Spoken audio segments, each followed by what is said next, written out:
through these lines I write. I keep it live cause I thrive. I might just blow your mind tonight. I'm so hyped, but it's no hype. From this height, it's direct hits on sight. I'm your type, lend me your ears to show you that there's something in me. I'm not giving up, I'm standing right here, holding these days hostage. And I'll make this my year. We turning fear into love, and the love's in the air. I love doing this cause nothing compares. Nothing can share that same type of feeling when you feeling them flares. They can't catch it, it's havoc. I rip to a tear, switch a scenario on stereos, I leave them impaired. Variables start to change and they're all in my range. I just gotta grab it, it's all mathematics. Every step is drastic, I make it fantastic. I'm trying to take your breath away. Asthmatic. This is live through the stereo.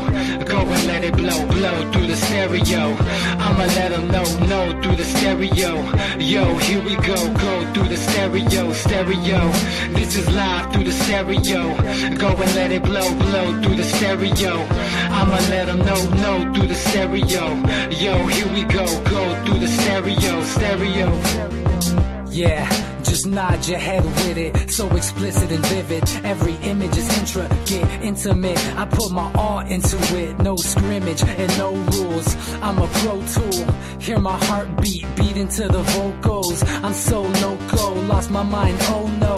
It's ponderoso, dope, so no overdose, cause it's dope, yo. Man, this is house grown, mixed with some milestones. So I let the style flow down like the Dow Jones, bringing it with some foul tones, letting the crowd know we getting loud, so it's eardrum rudiments. Yeah, we bring it rude again. Move, little hooligan. Music for tuning in, full time to the 10. I'm on my clock like I told you. I'm doing this for dreams we pursuing. Hey everybody, welcome back to the Anti-Media Radio Show. Once again with your host Nick Bernabe here on UCY.tv and the antimedia.com/radio. Still getting used to saying the .com things. I'm so used to saying .org. Anyway, super happy to be back alive and well on this Monday, April 2nd, 2018, the day after April Fool's Day and Easter. Hope you guys enjoyed your holiday and all that stuff. And I've got Jake Anderson with me in the studio tonight, dude. What's up, Jake? Hey, man. Good to be back in the saddle. A while. And we can weather the social media storm together. Yeah, we're hand in hand. Yeah, we're under the same roof. You know, the shitstorm is landing and hitting the fan, I guess. And we're working on it. We're working on some stuff and having to reinvent our business plan. It's become pretty clear that we're literally not going to get any traction on Facebook any longer. And I've noticed, I was out last night with some of my with my little brother and some of his friends. You know, they're a little younger than I am, and literally none of them use Facebook anymore. So not only are we dealing with this censorship, but we're also dealing with the fact that Facebook itself is just dying off. Facebook has killed itself, basically. It's committed suicide to please the establishment or whatever it was trying to do. And we're on, looking for bigger and better things, looking for the next big platform. A lot of people are moving on to MeWe.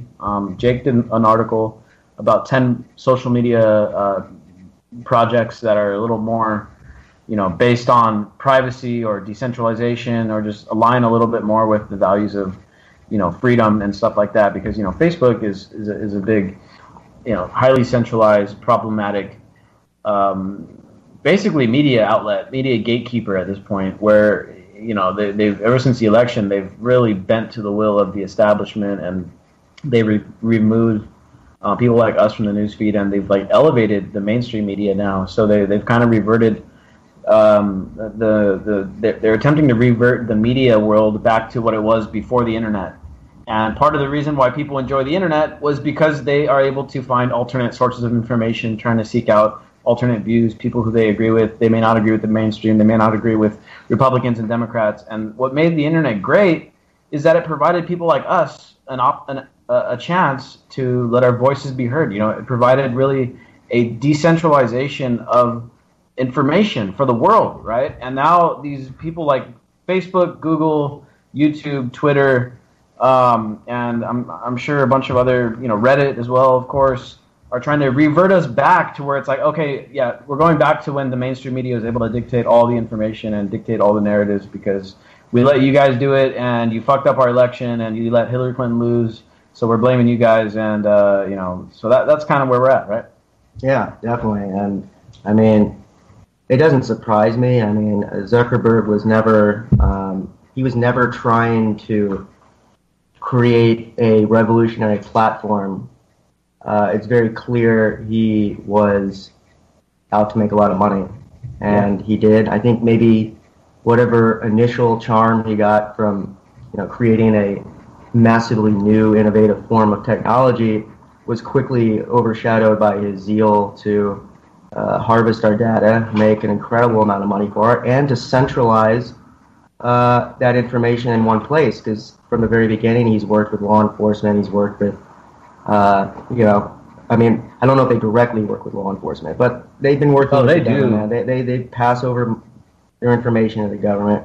And you're exactly right that really clicked into place for me when you just said that Facebook is trying to revert things back to the way they were. I've been saying for years, I think Facebook eventually will be the equivalent of what something like NBC is now. Just kind of an old, stale dinosaur that I don't think Facebook will go out of business anytime soon. They simply have too much money, and a lot of it is invested in VR technology and a lot of stuff that they'll be able to monetize. But them being this kind of social staple of social media is gone. It's never coming back. They sold their soul. A lot of people who originally liked them hate them now. Very, very few millennials are still using it on a regular basis. And yeah, they're done. And I think if he doesn't realize it now, I'm sure he's going to be realizing it very soon, that the social capital that he had earned is gone and it's not coming back. Yeah, and I think part of the reason why they've been so insulated is that, like you said, they work with law enforcement, they work with governments, and because of that, many governments have taken a hands-off approach with Facebook. Especially here in the U.S., there's basically no regulation on Facebook for now, and that's partially because Facebook is like it's like the more efficient version of the NSA at this point. They are much better at harvesting data and breaking it down, and they have no problem handing over your chats to law enforcement at any request, and they don't put up much of a protest. And in fact, there was a high-profile case not too long ago where, do you remember where that black woman was like holed up in her house and she was like Facebook living, the cops were like showing up. Yeah. And then the cops ordered Facebook to shut down her live stream, and they did, like, within minutes. Yeah, and that's the whole point of these platforms. When people in Iran, during the revolutions there, when they were able to use Twitter to escape the repressive government trying to keep them down, that was a pure manifestation of what social media is supposed to be. When they don't do that, when the social media platform itself becomes a tool of the state, it no longer has a functional purpose beyond just as another branch of the State Department, which is what the mainstream media has become. Yeah, and there's been this. I don't know if you guys have heard about this yet. We haven't written about it in a while. I know Claire wrote about it for us like a couple years ago when we first heard about this. But China has been rolling out this thing. It's based on this idea of sesame credit. And it's like a social credit system where you get rewarded for being a patriotic citizen, not questioning the government, not questioning the narrative. And when we hear about that here, it's like a credit score basically that shows how loyal you are to the state, right? And when Americans heard about that, they're like, "Oh my God, that's disturbing. I can't believe China is a police state like that. That's horrible." But think about it like this. Social media is now operating on a form of sesame credit, right? Where if you puppet the establishment narrative like CNN, Washington Post, New York Times, Facebook boosts you up in the newsfeed, and if you question the state, like us, if you question the status quo, if you question the foreign policy, they push you down. It's a form of social credit, where anyone that's disloyal or is accused of being disloyal to the status quo of the state, well, you get silenced on every platform at this point. Reddit, Twitter, Facebook, YouTube, all of these social media sites. If you come off as, and Google, of course, we can't forget Google. If you're not loyal to the state, your social credit goes down, and it becomes harder and harder for people to find you. And that's what we're dealing with right now, and it's a very troubling thing that's going on. And the fact that these governments are privatizing their censorship, it's a loophole around the First Amendment. Like what we're seeing right now with the centralized social media is that free speech can basically be ended, like right now. And the beginning of the end of free speech has already begun, because technically it's not the government censoring, it's just these corporations that are in such close proximity to the government.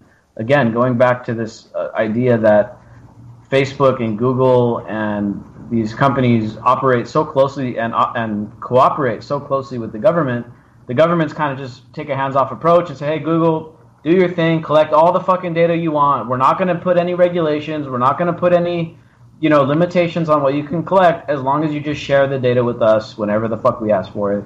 And they're like, all right, cool, man, that's cool. And so what Google does is it preemptively, because of its close proximity to the state, these guys are preemptively censoring people who are disloyal to the state. And that's what we're dealing with right now. And it's a really ugly phenomenon. And I'm telling you, it's hopefully not a precursor of some real fucked up shit to come, because it certainly seems like to me that there's a chance that these guys are coming in and censoring us right before shit hits the fan, so that we won't have a voice when we need it the most. Why do you think they're attacking the second? Yeah, that too. And they go hand in hand, right?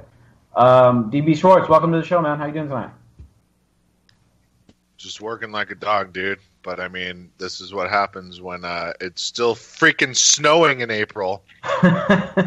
Sorry, man. Our weather, in San Diego we have good weather, but it was pretty cold and cloudy today. But it's snowing. It's snowing right now. DB, I'm literally within burp smell shot of Nick. Does that make you jealous? I mean, are you guys naked or? No, not yet. We went and had some great tacos today. I won't name the restaurant because we're not getting sponsored by them or anything like that. Those pink tacos, or? Yeah, actually, we had some pink ones. Jesus. Some of the best in the country. Actually, it's the taco shop a few blocks from my house is considered the best taco shop in the whole country, and I feel like it's a pretty accurate description too. Very, very good stuff. Although you can head 20 minutes south and go across the border and have much better tacos for a quarter of the price, but that's a whole different story. So what's on the menu tonight? I guess, Jake, let's talk about your article, dude, because this is a really good article. It was like the most popular article we've had in a few weeks. 10 social media networks to use instead of Facebook. Yeah. So just looking at the comment, I can immediately tell that there was confusion over what kind of social media networks. These were supposed to be blockchain-based ones, but I understand why on Antimedia you changed it, whereas on Steemit it was... Yeah. On Steemit, the guys know what blockchain is. On the main audience don't quite know yet, although hopefully they're getting more familiar with it. Well, the only reason I mention it is because this guy left a comment like, you missed some really big ones, dude. And like pretty much all the ones he's mentioning are not blockchain based. Yeah. Although Minds is moving on to the blockchain. That's a good one. Minds.com, we're on there too. We already have 70,000 followers, and this may be one of our saving graces. We've been investing in developing our presence on Minds for a couple of years now, and it's been gaining popularity. They've got like 1 million registered users. We've got 70,000 followers, and they're moving on to the blockchain where all the posts, kind of like Steemit, you're going to start being able to make money based on the popularity of your posts. So, it's a way to start earning a living by using social media. So that's pretty cool. Their token sale's coming up pretty soon. In fact, the guy from Minds wants to be on the radio show on Wednesday, so we may have him on to talk about it. Yeah, I mean, I think it's going to be important for people like organizations like us to pair off with groups like this. But yeah, I mean, this is just a list of these are blockchain-based social media networks where not only is all the information decentralized, meaning you can retain your anonymity as you post, while at the same time the blockchain preserves transparency. But this is also a way for you to use a social media network and not have your data harvested. Not for you to inadvertently become a product I think most people that sign up for Facebook don't realize that they become a fucking product on a shelf for these fuckers like Zuckerberg to sell off to the highest fucking bidder to get Donald Trump elected president. You know, I don't think people understand that because they don't read. Not only do they not read the fine print, but let's face it, the average person in the U.S. probably thinks at a second grade level. I don't think they can even comprehend the fine print. I don't even know if that should be considered consent if these dumbasses don't even understand what they're reading, right? I mean, well, it's not even. I mean, it is true, but I think it's not so much that people can't understand it. Although a lot of people can. It's like legalese, you know. It's hard to understand that legal language. But it's like for many people, Facebook is a contractual thing they have to use for work or to keep up with relatives. Like it's hard to avoid Facebook. It's like avoiding using a cell phone. A lot of times you need it. So it's a matter of entrapment, of becoming entrapped into these tools. The whole idea is to get away from this kind of predator class. Yeah, what'd you call it? Surveillance capitalist. Surveillance capitalism is what's going on right now, and so the whole idea is to move to peer-to-peer tools that don't harvest your data, and the blockchain technology, it's getting really it's still in its infancy right now, but we need it for a bunch of reasons. It runs on basically what's called a distributed consensus mechanism, which ensures security and privacy. It eliminates censorship because there's no centralized control over it. So no centralized authority can come in and just start censoring people arbitrarily or to satisfy their corporate contractors and benefactors. It safeguards freedom of speech by anonymizing user metadata. And that's what's being harvested by sites like Facebook is your metadata. So it's really important that I think eventually a lot of people are going to be communicating through these. Really quickly, just the list. What are some of the highlights? So Steemit is the only one on here that I actively use, and I know that Antimedia is using it a lot too. Steemit is kind of like a decentralized Reddit, and you can earn cryptocurrency. And in fact, pretty much all of these, you can earn cryptocurrency. You made like $35 on one of your articles, right? The other day? Yeah, man. On a post called "Why Facebook Must Die." That was a good one. Very creative. It was really short. Creatively titled. Yeah, it was short. ONG Social is another one. It runs on 2 blockchains. It's actually the only social media. I think it's the only project ever that's run on 2 different blockchains, Ethereum and Wave. IBM, we were talking about IBM earlier. IBM lent support to ONG Social. It also supports 2 other crypto projects, Golem, which is about decentralizing supercomputing power, and Storage, which is about data storing nodes. Oh, that's awesome! I didn't know. Yeah. I didn't know that they were working with Storage. Storage is a really cool project. It's like it's basically like cloud. You know how there's like the iCloud and there's Google Cloud and there's cloud computing. It's basically most of the stuff you upload online, it goes into the quote unquote cloud. Storage is a decentralized cloud where basically anybody can go sign up on their site and lend out their hard drive to become part of this decentralized cloud, right. And anyone could lease out their hard drive. You could actually go to their website right now and sign up and start making a passive income through Storage by leasing out empty space that you're not using in your hard drive. And what as far as I know, what they do is they encrypt information and put pieces of it and spread across different hard drives and make duplicates of it all around the world. And then whenever you query your data off of the cloud, it grabs it, decrypts it, and then you could download it. And the cool thing about that is that nobody can really steal your data.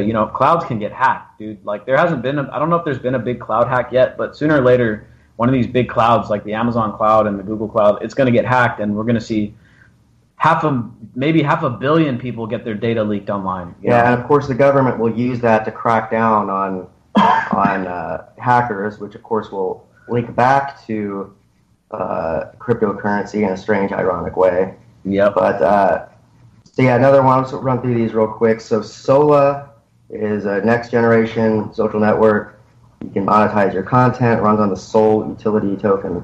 MeWe, I'm actually not certain MeWe is based on a blockchain. I looked it up, but I could not find if it's a blockchain or not. But I don't think it is, but they've got this cool what do they call it? Like the user bill of rights or something, and they promise not to gather your data.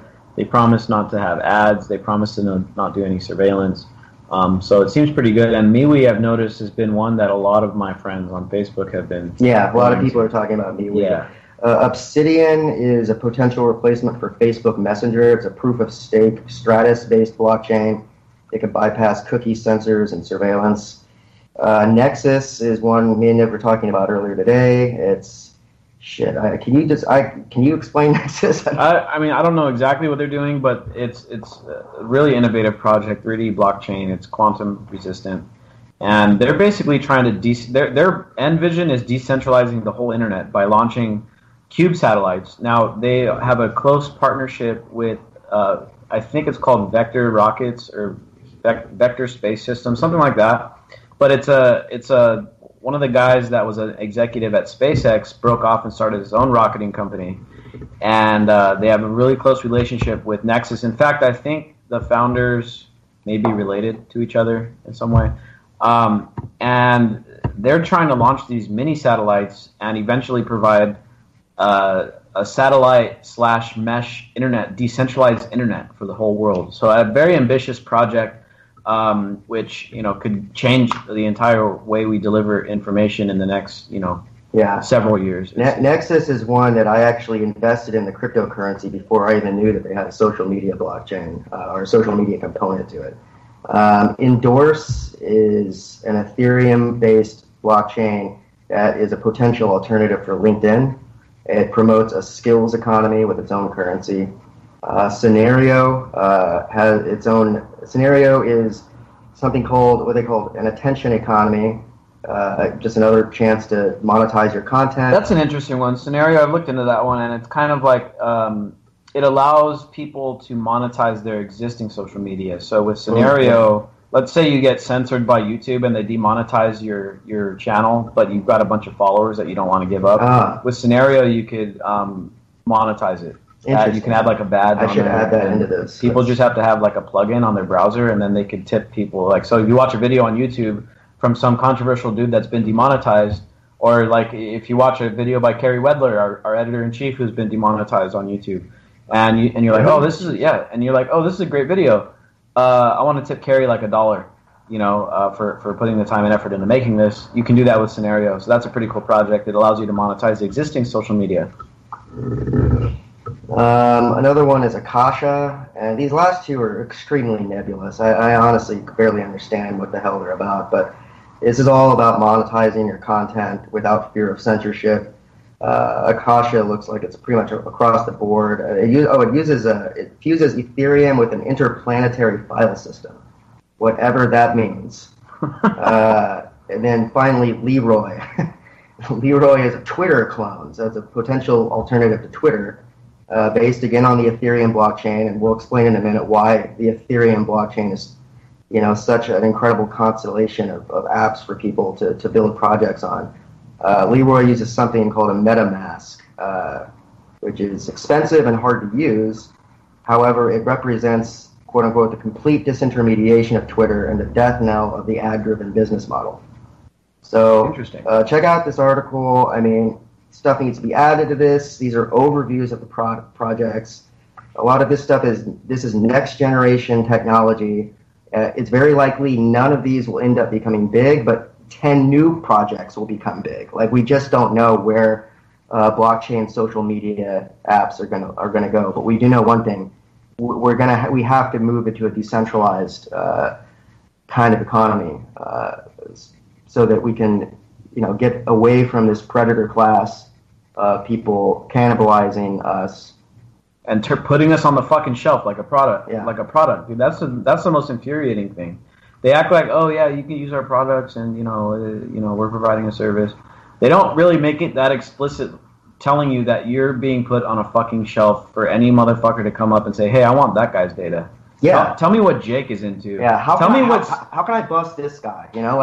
Become the product so you can be put in prison. It's like, tell me what scares the shit out of Jake so I could trick him into voting for me. Like, right. Do you really want to be that fucking product? Yeah. We're better than this, people. Like, this is not the society we want, trust me. Tell me what scares the shit out of DB so I could trick him into buying this damn product.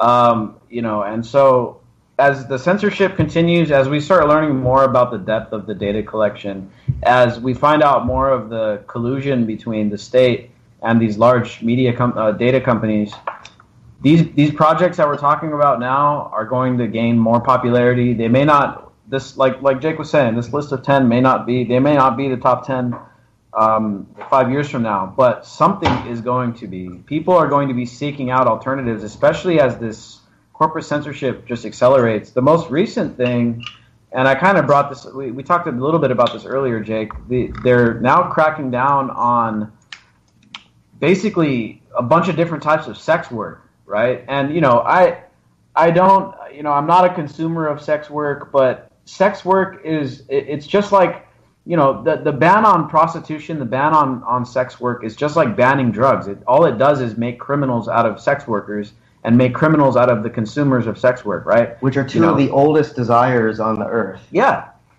And so there's a recent bill passed, I think it was called FOSTA or something, but it's this very egregious police state style crackdown on all types of sex work. In fact, Craigslist, which has notoriously been pretty resistant to state intervention, where they pretty much say "fuck off," like we're gonna just, we're not responsible for what people post on our platform. Craigslist has begun removing a lot of the personal section, which is where a lot of the sex ads. Yeah, and a lot of the non-sex stuff too. A lot of just other random stuff happen on Craigslist's personal section, but a lot of the sex work happened there. That Backpage, I guess, is shutting down. Backpage has got hit hard last year.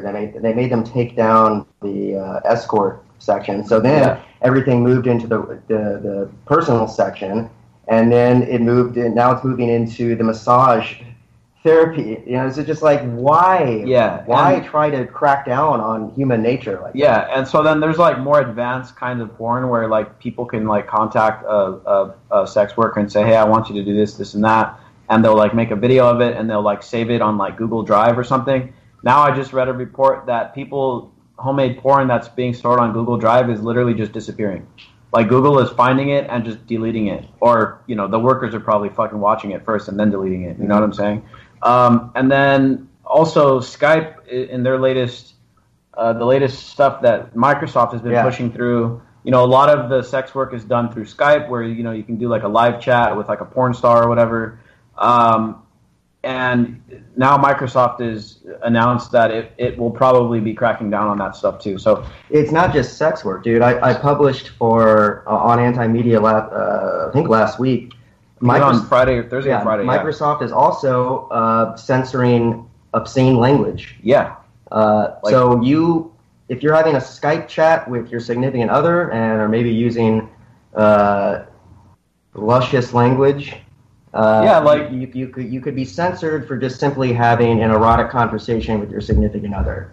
I mean, it's their proprietary platform, so they can do it if they want. It's not technically censorship, but dude, we're in some weird slippery slope right now where these big elite tech companies are doing the bidding of the government in terms of censorship. Yeah, and so like for instance, I wrote an article back on February 14th. And the title was Mike Pence is a fucking asshole, right? And it was. I wrote this article in response to Mike Pence going to South Korea in order to fucking basically sabotage the peace process over there, right? And everyone's pretty much in agreement that Mike Pence is a fucking asshole, unless you're some conservative in the Deep South that actually thinks this guy is cool. But let's just say, for instance, that I typed up this document in Word, in Microsoft Word, and I'm typing up this document, and I'm like writing this thing out. It's like, oh yeah, Mike Pence is a fucking asshole, and here's why. And then all of a sudden, it's like I get an update from Microsoft, and it's like, oh hey buddy, you can't say fuck on Microsoft Word no more, so you can't write that article basically. And then Microsoft reserves the right to kick you off of the platform, right? So Microsoft could say, hey, you said fuck in an article, you can't use Microsoft Word anymore. And what if I don't have another word processor? Then what? I mean, this is very troubling stuff. And horribly fucked up. There's no denying that this stuff is ramping up like crazy. And I want to get DB's take on this because I know DB's always kind of like got this doom and gloom kind of outlook. But, dude, there's no denying that there's a crazy ramp up of this push for corporate censorship? What do you think? What do you think this is a foreshadowing, dude? I think that the human population on Earth so vast and spread out that the power structure that has worked for like probably millennia is not really functioning anymore the way that it has, and we're kind of on the verge or on the precipice of actually being free, maybe. But people have to be really brave and willing to quite literally die for freedom. And that's something that I think we've forgotten in the U.S. I think that we're going to learn that again, our generation especially, because, I mean, the one behind us is pretty stupid in a lot of ways and brainwashed. And the one hey, they're snorting condoms now, dude. They're snorting condoms, dude. Yeah, I mean, we have a retard generation behind us, and we have a completely brainwashed one in front of us. So we're kind of it, man. Generation X, and you guys. As this sounds, millennials are the last hope for this fucking planet. Nah, fuck millennials. Generation X. Generation X can kick your ass. Well, I do we think, know what the world was what like I was getting from before your the point, and internet. of course, because we talked about it a million times, but I think there's definitely been a more hysterical reaction from the establishment recently, and I think it's because they saw the fear of God. They got the fear of God put into them. They lost control of that last They election. There's no denying it. They lost control of that last election. Just we're off script, and it scares the shit out of them, and they are going to clamp down and leverage as many social control icons as they can. And they're starting with social media, and it's now working into all the tech platforms. Yeah, and it's disturbing. And I'll tell you what, look. There was a golden period for the anti-media where in 2013 we stopped Obama from invading Syria. Like, we started that campaign and it fucking worked, and we stopped it. And I'm really proud of what we've accomplished, dude. And the fact that we're now the target of this massive corporate censorship, when we first started getting hit was actually on Reddit. We did an investigation into Nestle and how they're basically jacking us for our water out here in California. $500 they're paying a year for their permit, and they're taking 250 million gallons of water, and they're selling it back to us for like $1 for every 20-ounce bottle. Think about it. Billions of dollars in profit they're getting from stealing our water, right? And we did an investigation into that. We had some former forestry service workers reach out to us and give us basically whistleblowers, and 2 of these articles went viral, made it to the front page of Reddit, and then they got censored. They got taken down. Yeah, I remember that. And the first one was up there. Reddit allowed it to be up there for a few hours. It made it all the way to the top spot, and it was in the top spot, and then it just disappeared. And then all of a sudden, I was watching the analytics numbers, and it's like, oh shit, we had 7,000 people on the website at one time, like per minute or some shit. And then all of a sudden, it just boom, and it's gone. Yeah. And normally the stuff goes up and then it floats back down as the other stuff gets upvotes over time. Yeah, exactly. There's like a decay. Right? This was clearly removed. Yeah, it was from the removed. page. Yeah. And then we wrote a second follow-up article to it once we had some whistleblowers and stuff reach out to us, and that article went viral. And I was watching it progress through Reddit. I started seeing it started off with a few hundred users, and it started going up to 1,000. And I saw it gaining, like, on Reddit you gain momentum. And then all of a sudden it's like 4,000 users, and all of a sudden it shoots up to like 6,000. And then I checked, and we're on the homepage, like right below the bottom of the homepage of Reddit, and then boom, it's gone. And ever since that moment, we haven't seen barely any traffic from Reddit. And Reddit used to make up like 20% of our traffic. Now we'll get maybe 20, 30 hits from Reddit a week. Like, it's ridiculous, ridiculous low. And like, so we got shadow banned from Reddit because we investigated into Nestle, and we found out that there was a bunch of corrupt shit going on with Nestle and how they were jacking us for our water. And the dude the dude that was in charge of giving the permits was accepting money from Nestle for his nonprofit. When he quit working for the Forestry Service, he became a contractor for Nestle. I mean, we uncovered a bunch of corruption over there, and then it just got censored on Reddit. And that's when I realized, oh shit, dude, like, these guys aren't just going to let us use these platforms and let us spread our information. Like, from 2013, 2014, 2015, yeah, we were able to reach a lot of people. And after this last election, that was basically, after the last election was the last time we were able to really go big time viral with our original content. ever since then, we've been getting the slow and steady censorship, and just in the past 2 months, it's been a really severe censorship. And you know what? We're not giving up. We're not calling it quits. But like I said, I'm really proud of the stuff we've accomplished. And if we are, the fact that we are being censored, it tells me that they had to do something about us because we were having an effect, and that to me is worth it, regardless of what happens. That to me tells me that what we did was worth it. These guys feel the need to censor us, fine, but at least we can admit that we were fucking scaring the shit out of these guys. Yep. And that to me makes it all worth it. I don't care what else happens. It was all fucking. We had an impact. Well, we're going to have to, the same way that they adapted. I mean, this is a war. I'm not going to call it an info war because Alex Jones kind of ruined that phrase for everyone. But, as they have adapted to our tactics, we're going to have to adapt to their tactics. Exactly. We have way more firepower, way more arsenal and control than we do. But unfortunately, we have, at least right now, we still have one of the most powerful decentralizing platforms in history.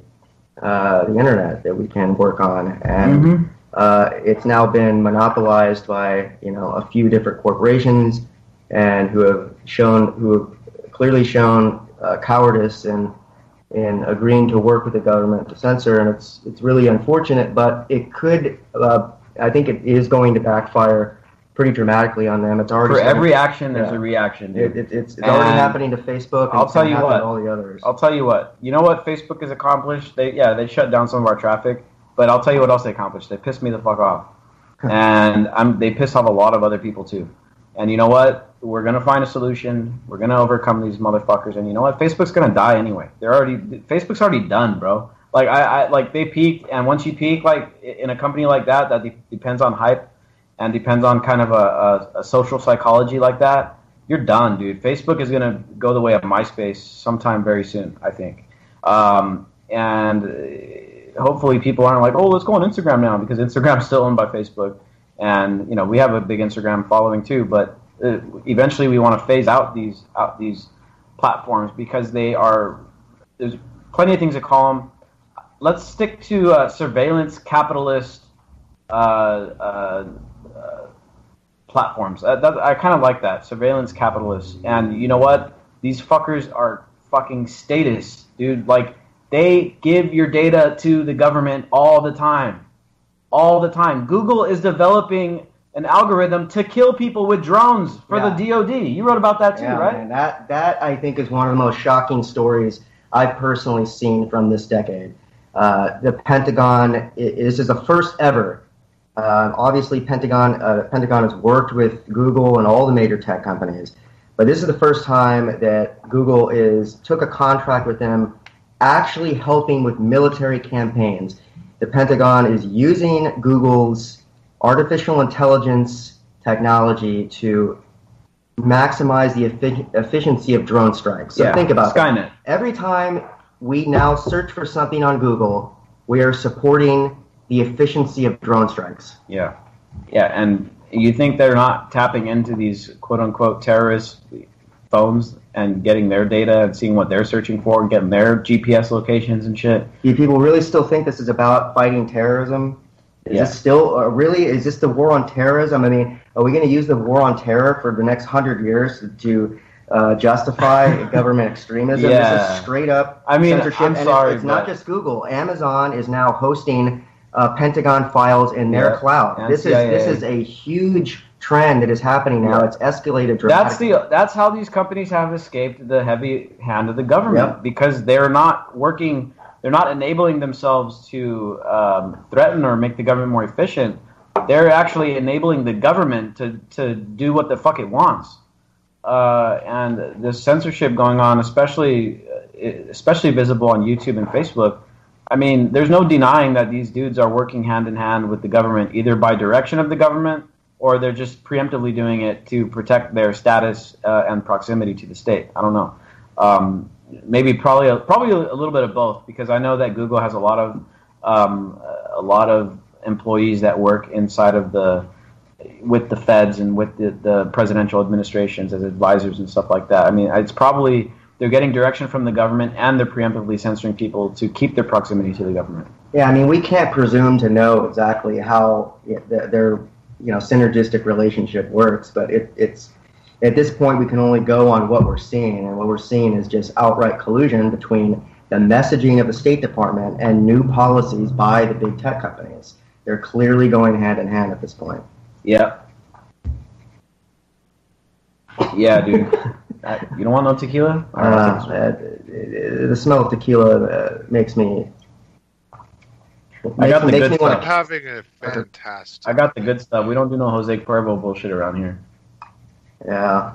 Cañejo. I just got nauseous watching you drink that. Fun times over here at the Anti-Media Studio. Yep, we're doing drugs, we're doing alcohol, we're bringing crime. We're smoking e-cigarettes. You're being surveilled by drones. We're in California, dude. We could do drugs out here and not get arrested for it. I was just telling Jake do anything. I feel bad for people in the Northeast.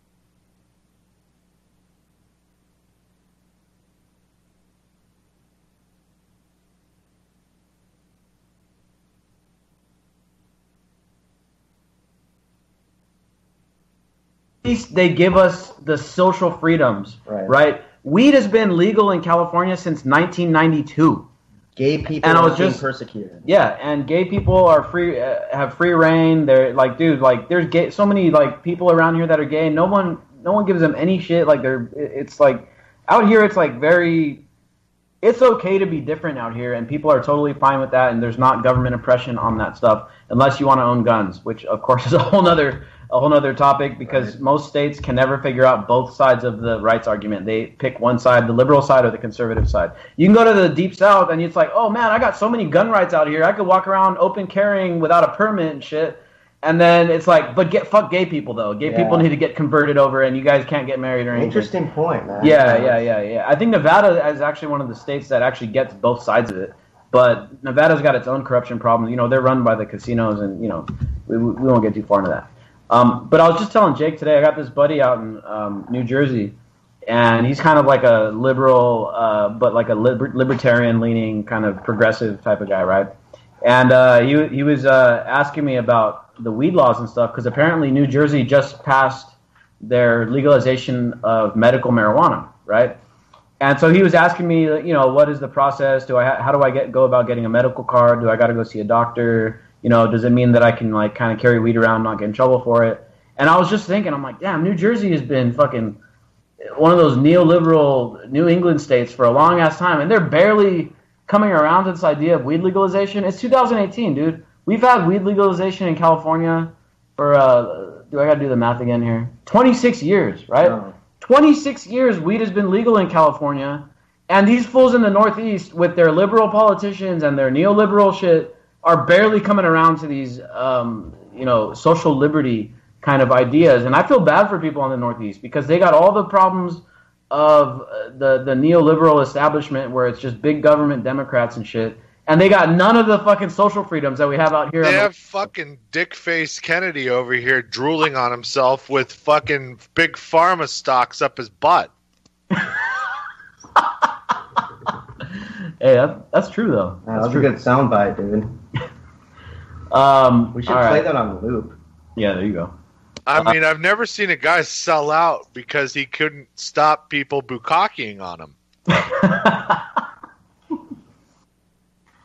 Hey, there's that new movie out called about the Chittawakak, or whatever the hell that fucking thing is called, the Ted Kennedy scandal, where he like covered up some girl. Oh, really? How do you say it? He fucking drove a car into like a 5 feet of water and people died. I mean, yeah, it's so bad. The false flags before computer-generated graphics are so bad that they're just laughable. All right, so let's move on to some other news. I think our plan is in place to evolve past Facebook. We still got to be on there because of work and to get the small amount of people who actually click on our articles and read them.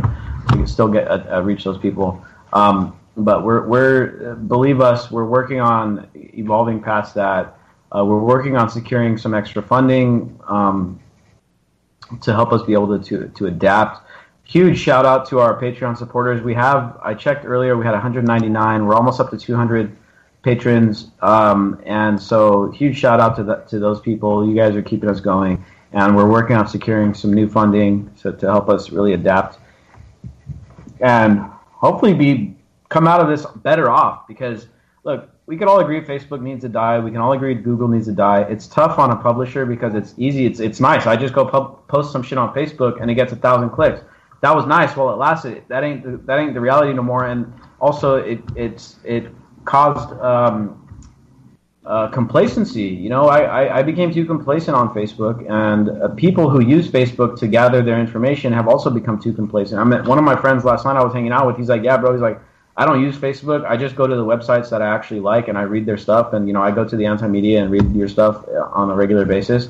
And I was like, damn, that's awesome, dude. But, like, 99% of people don't do that. 99% of people just go on Facebook and just wait for the information to be delivered to them. And now we're realizing that we have to rely on this super biased algorithm to hopefully deliver information to people that want to see it. And it ain't happening no more. And so it's going to be a good thing once we are able to evolve past Facebook. It's just going to be, there's going to be a lot of growing pains in between now and then. But, you know, I think we're going to be better off afterwards, but, you know, we'll see how it goes. Stocks are starting to correct.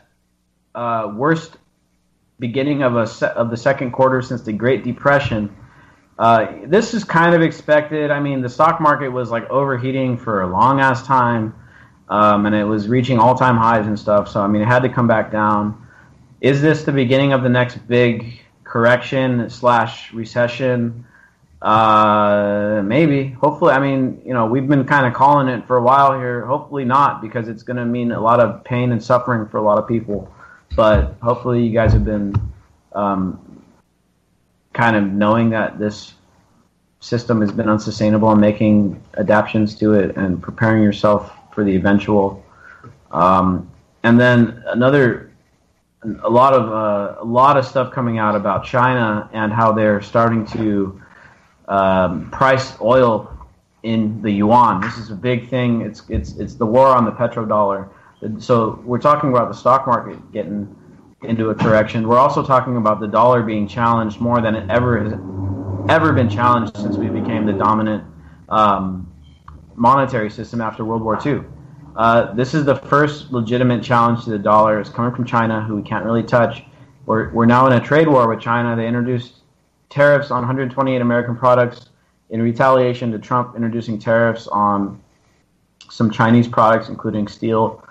We're in a trade war. The stock market's going down. The dollar is having its biggest challenges since it became the dominant currency.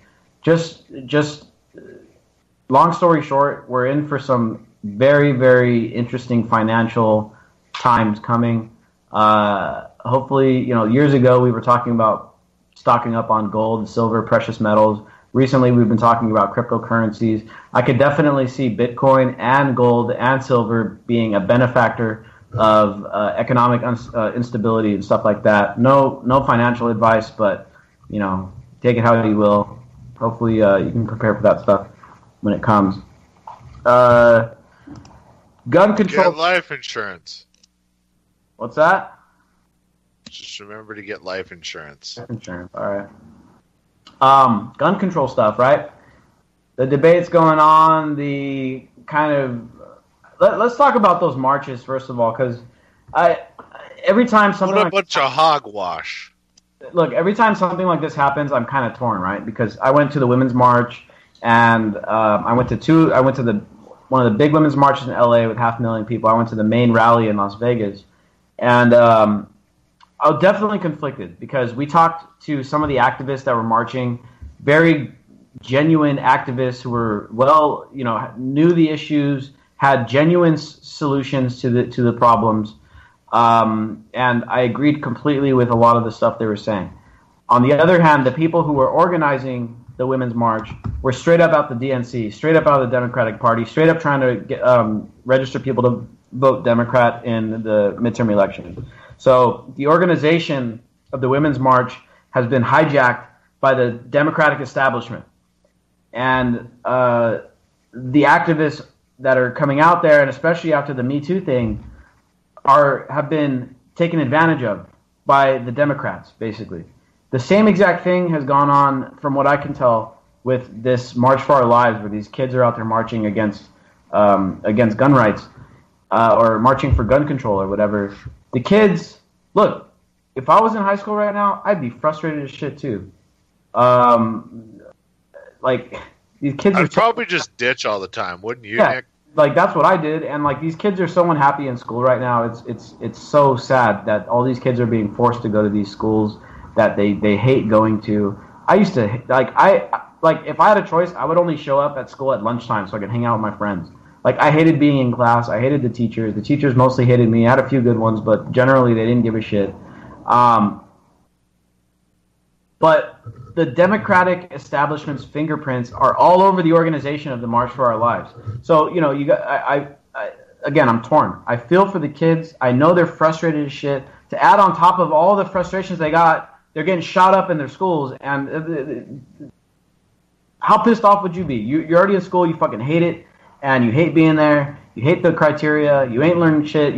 All your older brothers and sisters like, dude, school's a fucking scam, bro. Like, I went to college and look at me, I'm broke as shit, still living with mom. Like, these kids are like, I think this generation, I know for me, the millennials, we were like the last generation. I graduated in 2005 from high school, and it was right before the bubble popped. And like, we still have that impression, like, yeah, dude, like the American dream, dog. I'm going to college. I'm gonna get out and make 150 grand a year. I'm gonna have a house. I'm gonna have 2 cars. I'm gonna have a family.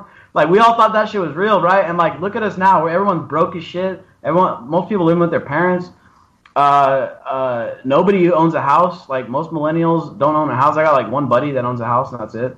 And like, all of our younger brothers and shit are the ones in high school right now, and they already know the American dream is dead. Like, how frustrating must that be? Like, all the shit that we thought we knew, we turned out to be bullshit, and we're telling our little brothers and sisters about it, and they all know it's bullshit. They know they're going to school for no fucking reason, and then they're getting shot at school. I get the frustration.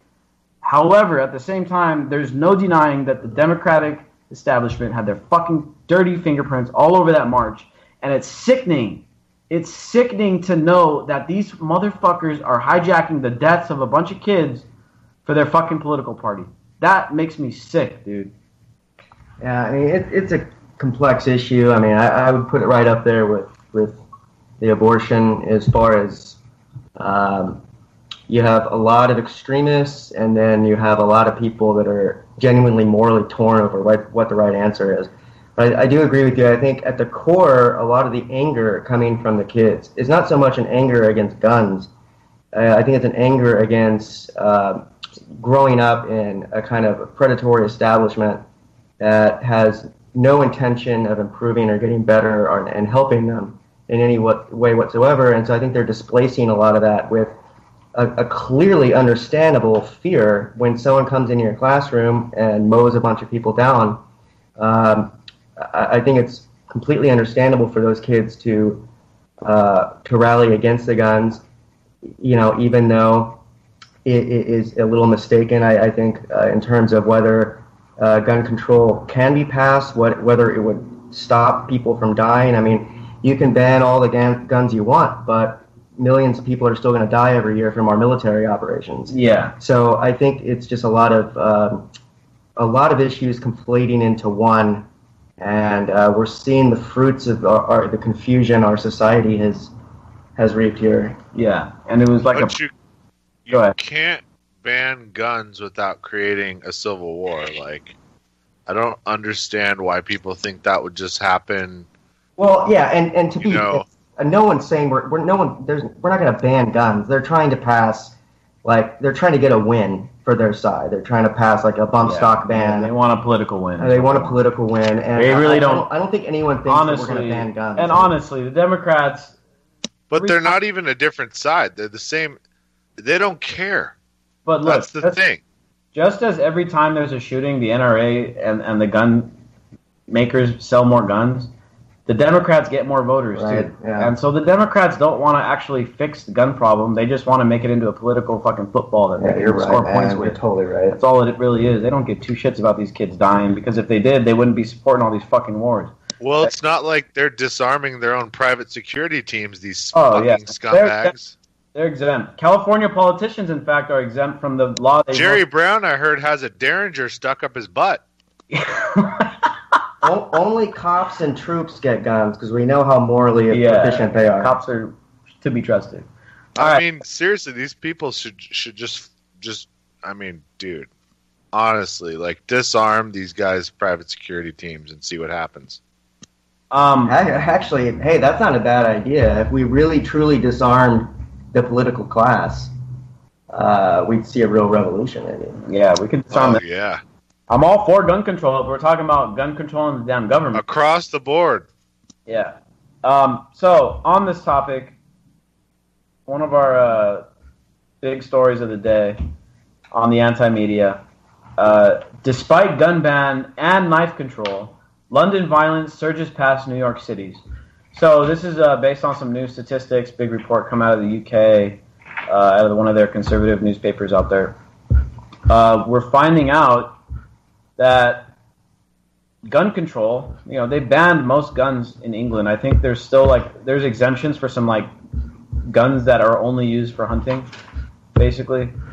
But not only have they banned guns, they also banned a bunch of knives too. They actually have knife control. There's marches against knives in England.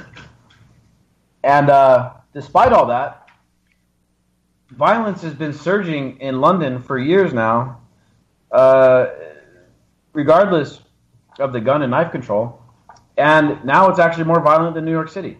And in New York, I know there's gun restrictions inside New York City, but just outside of New York City, it's pretty conservative, and you can go out there and buy a bunch of different types of guns and knives. Now, one thing that New York does have in common with London is that New York also has knife control.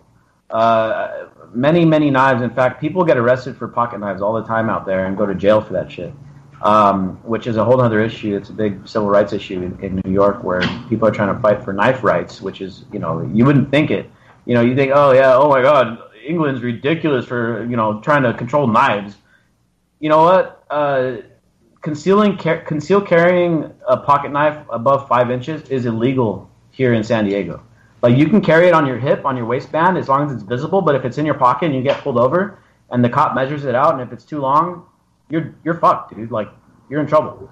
And New York City has even stricter knife control. Regardless, though, the main lesson here in this article is that you're not going to fix this problem by just taking away the tools that people use to create acts of violence. Because if you just take all the knives out of the people's hand, what's next? Hammers?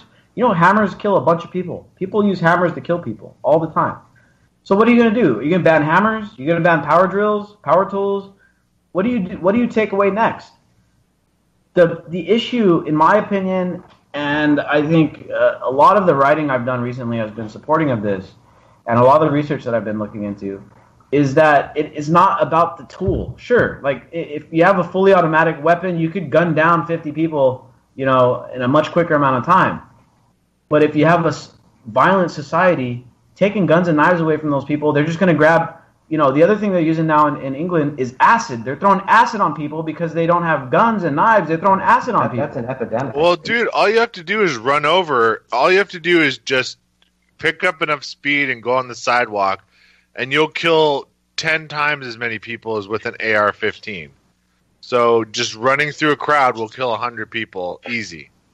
I mean, so what are we going to do? Criminalize all human activity? F these people, F their policies, and F the economy they've destroyed to create this insane world we live in. Yeah, and, taking it to the extreme, you're going to keep taking away people's freedoms because it's for their own safety. At some point, we're going to be just everyone's in prison. Everyone's in a jail cell, and that's what Go and let it blow through the stereo. I'ma let them know through the stereo. Yo, here we go through the stereo. This is live through the stereo. Go and let it blow through the stereo. I'ma let them know through the stereo. Yo, here we go through the stereo.